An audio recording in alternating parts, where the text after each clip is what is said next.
शहजाद चौधरी साहब, हुकूमत और पाकिस्तान तहरीक इंसाफ दोनों ही एक दूसरे पर तौहीन अदालत के तीर बरसाते बरसाते इस वक्त अदालत में मौजूद हैं। क्या फैसला जो दिया कोर्ट ने उस पर अमल दरामद हुआ या सियासत ज्यादा हुई? मेरा ख्याल है ये तो अदालत ही फैसला करेगी कि उस पर अमल दरामद हुआ या कितना हुआ या जितना होना चाहिए था उतना हुआ या नहीं हुआ। लेकिन दो चीजें हैं जिन्हें हमें एड्रेस करना चाहिए मेरे ख्याल में। एक तो ये है कि इंसाफ की जो असल बुनियाद है, किसी भी किस्म का जो इंसाफ होता है उसकी क्या वजह है, खासतौर पर एक माशरती इंसाफ और जो अदालतें हमारे निज़ाम में देती हैं उसकी एक तो होता है ना कि वो साख जो आपका स्ट्रक्चर है माशरे का उसको सस्टेन करती हैं, यानी कोई ऐसा काम नहीं होने देती हैं जिससे कि स्ट्रक्चर जो उधेड़ बुधेड़ हो जाए माशरे की, माशरा जंगल का माशरा बन जाए, बिल्कुल ही बेकाबू हो जाए। तो एक तो ये, दूसरा वो माशरे की रूह की जामिन हुआ करता है इंसाफ। तो इंसाफ को माशरे की रूह की जिम्मेदारी दी गई है ताकि ये माशरा मुर्दा ना हो जाए, ये जिंदा रहे, इसको एक जिंदगी की हुब रहे, उसके अंदर एहसास जागता रहे, ये इंसाफ ही होता है। अच्छा, अब जब आप इन चीजों पे देखते हैं तो इंसाफ की जो हैयत है वो मुख्तलिफ तरीके से फिर उसकी डेफिनेशन या उसकी जो रिक्वायरमेंट्स हैं वो एड्रेस होना शुरू हो जाती हैं। अगला सवाल से ये जन्म लेता है कि शिफा का नाम क्यों लिखा गया इस फैसले के अंदर? क्या वो अदालत की अपनी मर्जी थी? क्या वो इस्तदा की गई थी? क्या अदालत को शक था कि शिफा के अलावा कहीं इलाज सही नहीं हो पाएगा, या इस्तदा करने वालों को ये शक था? यानी ये चीज एक बहुत ही बुनियादी चीज होगी इस फैसले के, इस बहस के अंदर, कि शिफा ही क्यों, ये शिफा का नाम क्यों लिया अदालत? ये पीटीआई ने जवाब दिया था सर शिफा के लिए, तो मतलब उनका मुतालबा जो था। तो फिर फैसला करने वाले ने या पीटीआई वालों ने कुछ ना कुछ तो सोचा होगा ना कि क्यों, क्या वजह है। हम किसी और अस्पताल का क्यों नहीं कहते, हम पिम्स का क्यों नहीं कहते? पिम्स पे तो जाते रहे हैं पहले, तो हमें आज शिफा की करने की क्या जरूरत है? वहां पे उनके कोई एजेंट बैठे थे जो कि उसको अगवा करके फरार करा के ले जाते, क्या था, व्हाट वाज हैपनिंग देयर? तो मेरे ख्याल में इसके ऊपर भी अदालत को थोड़ा सा वक्त लगाना चाहिए। तीसरी बात, अदालती फैसलों की जो एक जैसे कहते हैं ना कि लापरवाही उसके बारे में, अदालती फैसलों के बारे में, अगर कोई ऐसा मर्तकब होता है इस किस्म की चीज का, तो ये पहली मर्तबा तो नहीं पाकिस्तान में होगा ना। पिछले चंद सालों में कितनी मर्तबा हो चुका, ये सुप्रीम कोर्ट के फैसलों को रद्द किया जा चुका, तो उसको भी किसी ने नहीं सुना। तो फिर आज ये फैसला हो जाए, आज ये हमारे अंदर बहस होनी चाहिए कि अदालत की जरूरत है या नहीं है, या इंसाफ के कोई और निजाम। अब तो सूबों की बात हो रही है, सूबों के बाद अब इंसाफ के ऊपर अदालतों पे भी सवाल आना चाहिए कि अदालतों को भी कोई शक्ल बदलने की जरूरत है या है भी जरूरत या नहीं है। और फाइनली देखिए, हुकूमत के पास अपनी ताकत बहुत होती है, इसमें कोई शक नहीं है। और दूसरी बात, वो हुकूमत जो चाहती है वो करती है। सिक्योरिटी का ऐसा एक अंसर है जिसके ऊपर के मेरे हाल में कोई अदालत कोई क्वेश्चन नहीं कर सकती, और ये एक ऐसी वजह है जिसके ऊपर के अदालत गालिबन पूछेगी भी नहीं इसके ऊपर। तो ये चीजें हैं। बाकी नीयतें क्या थी, मकसद क्या था, क्यों ऐसा हुआ, क्या वजह थी, ऐसा करना चाहिए था, नहीं करना चाहिए था, शहजाद साहब, कतई कलामी की माजरा, ये जो कुछ भी हुआ उस पर बहुत बड़ी बड़ी बातें या तज्जिया तबसर, क्या ये कोई बड़ा आईनी इम्तिहान बन सकता है सिटिंग गवर्नमेंट के लिए? बिल्कुल भी नहीं। ठीक हो गया, बिल्कुल भी नहीं। मेरा ख्याल है कि ये वक्त था जिसके अंदर के बेहतरी की उम्मीद की जा सकती थी पाकिस्तान के माहौल के अंदर। माशरती कह लें, सियासी ना सही, सियासी के अंदर भी आ सकती थी। सियासत और माशरत आपस में साथ लगे हुए हैं ना, कहीं उधर से उनको नचाना शुरू कर देते हैं, ये लोग इधर से नचाना शुरू कर देते हैं, तो ये जुड़े रहेंगे इसी तरीके से, तो फिर ये मामले तो चलते रहेंगे। तो मेरा ख्याल है बेहतरी की जो उम्मीद थी उसके अंदर, अब ये क्या ये हतमी बात है? मैं इस पे भी कहने को तैयार हूं कि हतमी बात नहीं है, ये चैप्टर भी लिखा जा रहा है, the story builds, so God knows कि ये कहां जाकर रुकेगी, अभी कुछ नहीं कहा जा सकता। और यही शायद हमारी सबसे बड़ा इम्तिहान है कि हमें ये नहीं पता कि हम किस मंजिल को जा रहे हैं और कहां पहुंचेंगे, और पहुंचेंगे भी या नहीं पहुंचेंगे। ठीक हो गया जी।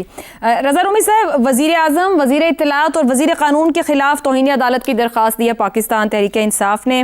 माजी में तौहीन अदालत पर वज़ीर आज़म को जाना पड़ा, ऐसी नज़ीर भी मौजूद है। क्या शहबाज शरीफ किसी बड़ी कानूनी आजमाइश का शिकार हो सकते हैं इस पूरी सूरत हाल में? दोनों जानिब से सियासत की गई या फैसले पर मिनो-अन दोनों जानिब ने अमल किया है? देखिए आयशा, टेक्निकली स्पीकिंग तो कंटेम्प्ट के केस में कोई भी धरा जा सकता है, लेकिन आपने जिस नजीर का हवाला दिया है वो हालात कुछ और थे। और दूसरी बात है कि जब वज़ीर आज़म कोई नाअहली का मामला था तो वो फैसला पहले हो जाता है कहीं और, अदालतें तो बस उसको एग्जीक्यूट करती हैं, जैसे कि यूसुफ रजा गिलानी के केस में भी हुआ। इससे कहीं ज्यादा वायलेशन जो है वो मुख्तलिफ एग्जीक्यूटिव के लोगों ने की हैं पाकिस्तान की तारीख में, लेकिन उनको तो सुप्रीम कोर्ट ने बिल्कुल नहीं पूछा। उस वक्त की सुप्रीम कोर्ट जो है वो दरपे थी पाकिस्तान पीपल्स पार्टी की हुकूमत के, और इसलिए उन्होंने ये फैसला किया। और गालिबन सुप्रीम कोर्ट के पीछे और भी जो है नादीदा कुव्वतें थी जो उनको अर्ज कर रही थी कि ये करें। सो आज ऐसी सूरत हाल नहीं है। मेरा नहीं ख्याल कि शहबाज शरीफ साहब जो हैं या उनकी हुकूमत को इस कंटेम्प्ट ऑफ कोर्ट के केस से खतरा है। बात यह है कि आपने अपने इब्तदाइये में दोनों तरफ से कंटेम्प्ट की बात की है, तो दोनों ही साइड्स मुर्तकिब हुई हैं।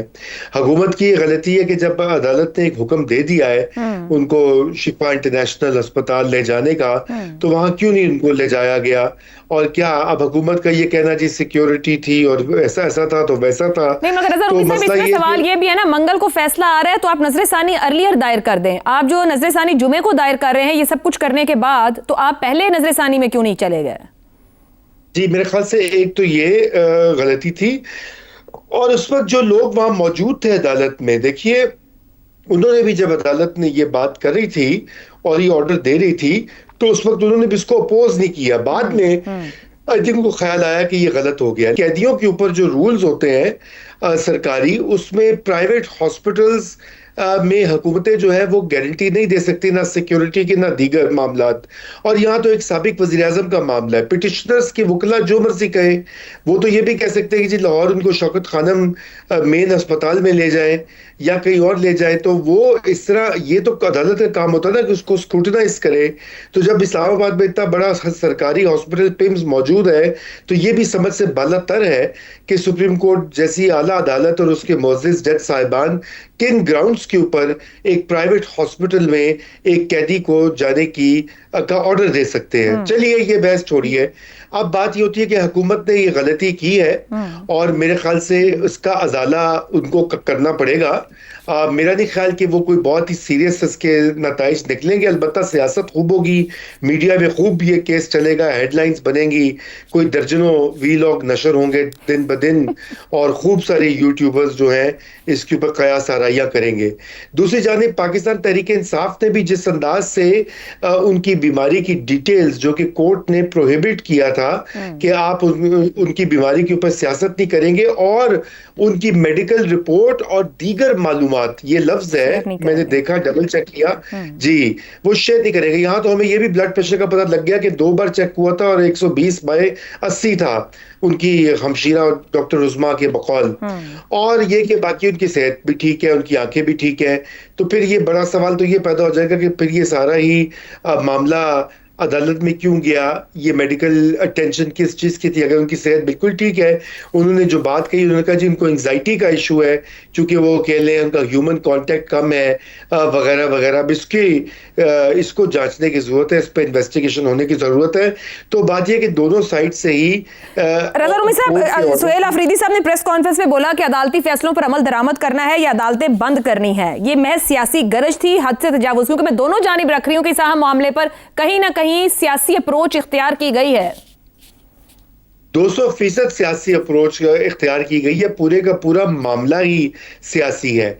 ये केस जाना, इसका ऑर्डर आना और उनको निकाल कर अडियाला से शिफा की बजाय पिम्स लेके जाना और फिर वापस भेज देना, ये सरीहन सियासत और लेन देन की बातचीत हो रही है। लेकिन आयशा, जैसे मैंने पहले भी अर्ज किया था पिछले हफ्ते, कि ये चीजें ऐसे हवा में नहीं होती। यकीनन एक इसकी बैकग्राउंड है, और बैकग्राउंड ये है कि बातचीत और एक अंडरस्टैंडिंग जो है वो हो चुकी है या होने के प्रोसेस में है।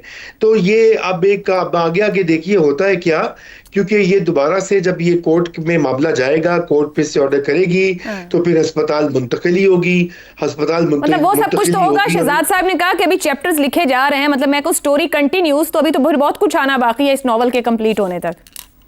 जी जी, बहुत कुछ आना बाकी है, लेकिन जो एक थ्रिलर फिल्म का पहला पोर्शन जो होता है ना, जिसमें एक क्या कहते हैं, देखने वालों को, देखने वाले सटपटा जाते हैं, तो वो मामला तो हो गया। यहाँ पे हुकूमत जो है वो सटपटा गई है, और जो पीटीआई है वो भी खुशी से झूम रही है, क्योंकि बड़े अरसे के बाद उनकी दुआएं सुन ली गई हैं। वो उन अशखास की तरफ से जिनसे वो मुतालबा किए जा रहे थे 3-4 साल से कि भाई सुन लो हमारी बात, हम आपके साथ हैं, हम आपके खिलाफ नहीं है, दोबारा से हमें गले लगा लीजिए। तो लगता है कि अब वो मरहला पुरानी मोहब्बतें जाग रही हैं, अंगड़ाइयां लेकर दोबारा से एक उम्मीद क्या फसले बहार सजने को है। जी दुरुस्त हो गया। रजा रूमी साहब कह रहे हैं कि एक जानिब कन्फ्यूजन और दूसरी जानिब खुशी, और इसी खुशी को लेकर शायद जब पिटीशन दायर की गई तो उसके ऊपर भी नकाद जो है बहुत से क्रिटिसिज्म कर रहे हैं कि वज़ीर दाखिला का नाम इसमें क्यों मौजूद नहीं है।